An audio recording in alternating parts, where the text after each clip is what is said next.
प्रयागराज में अगले महीने शुरू होने वाले महाकुंभ मेले की तैयारियां जोरों पर है। तीर्थयात्रियों की सुविधाओं को देखते हुए यमुना नदी के घाटों पर अस्थायी रास्ते बनाए जा रहे हैं। इन रास्तों को रेत से भरी बोरियां रखकर बनाया जा रहा है। यह अस्थायी रास्ते श्रद्धालुओं को स्नान के साथ ही नावों तक आसानी से पहुंचाने में मददगार होंगे।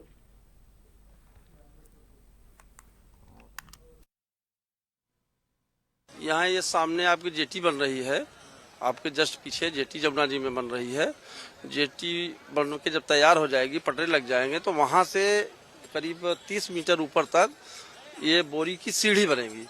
इसी सीढ़ी से यात्री नीचे जाएंगे, वहाँ से जो है नाव पकड़ के संगम जाएंगे, अछरवट जाएंगे, जहाँ भी जाना होगा, सरस्वती जाएंगे, वो घूमेंगे टहलेंगे, फिर उसी जेटी से वापस चले जाएंगे। करीब 10 से 15 हजार हम लोग भर के रखते हैं।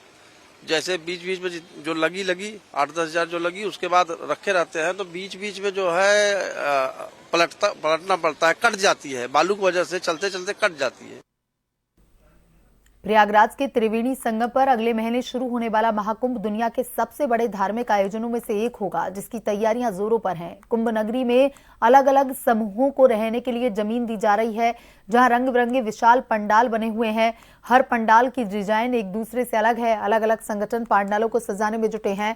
संगम इलाके में अनुभवी मूर्तिकार देवी देवताओं की प्रतिमाएं बनाने में जुटे हैं। मूर्तियों को पंडालों में रखा जाएगा। ठंड के बावजूद लक्ष्य को पाने के लिए मूर्तिकार दिन रात काम में जुटे हैं।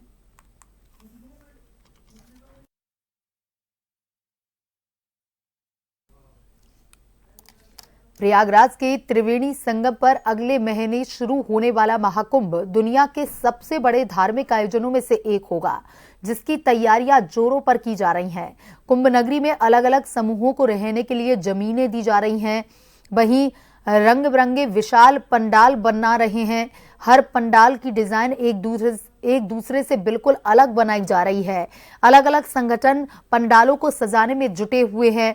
संगम इलाके में अनुभवी मूर्तिकार देवी देवताओं की प्रतिमा बनाने में जुटे हैं। इन मूर्तियों को पंडालों में रखा जाएगा। ठंड के बावजूद लक्ष्य को पाने के लिए मूर्तिकार दिन रात जुटे हुए हैं। महाकुंभ त्रिवेणी संगम पर अगले महीने होगा, जिसको लेकर के प्रयागराज में भव्य तैयारियां की जा रही हैं। लाखों करोड़ों की संख्या में यहां पर श्रद्धालु आएंगे और पवित्र स्नान करेंगे। उसी को देखते हुए प्रशासन भी अलर्ट है।